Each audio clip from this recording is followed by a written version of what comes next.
U.S. Food and Drug Administration, or FDA, is taking action to curb smoking among kids by addressing the flavors of cigarettes into e-cigs that might make smoking more appealing. Today, the FDA announced plans to ban menthol cigarettes in flavored cigars and add new restrictions on the sales of flavored e-cigarettes in retail stores, limiting them to closed-off areas inaccessible to minors. The announcement comes the same day as the Great American Smokeout, a nationwide effort encouraging people to stop smoking. KIMT News 3's Jeremiah Wilcox spoke to smokers who are trying to quit. It's a tale as old as time, young people lighting up. New data shows it isn't the cigarettes our grandparents smoked, it's now electronic. It's a really bad habit, really expensive as well. Many teens call it vaping or juuling, but to the FDA, it's known as an e-cigarette. And they tell me there has been a sharp uptick in the use among teens. I'm at a smoke shop here in Rochester where I spoke to the store manager, and he tells me that devices like these electronic cigarettes, are some of the most popular items he sells.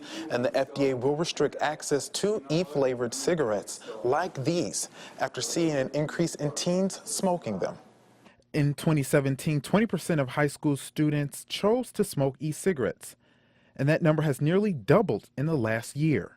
I took a cigarette from my older brother's pack or something just to try it out. Sam, too, has smoked for nearly 20 years. He tells me once you start, it's hard to break the habit.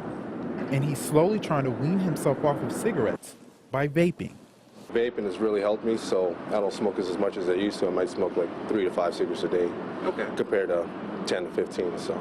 Dr. Taylor Hayes works at Mayo and says vaping may not be a useful alternative. What we don't know is how effective vaping is for helping people quit entirely.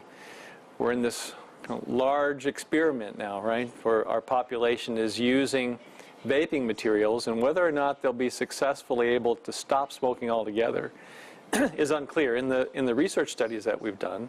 As Sam works to kick the habit, he has some advice for teens who want to smoke. If you can, just try to stay as far away as possible because, really it's not as beneficial as they think. Reporting in Rochester, Jeremiah Wilcox, KIMT News 3. Well, the FDA says if no one was to smoke cigarettes, nearly 500,000 premature deaths could be prevented every year.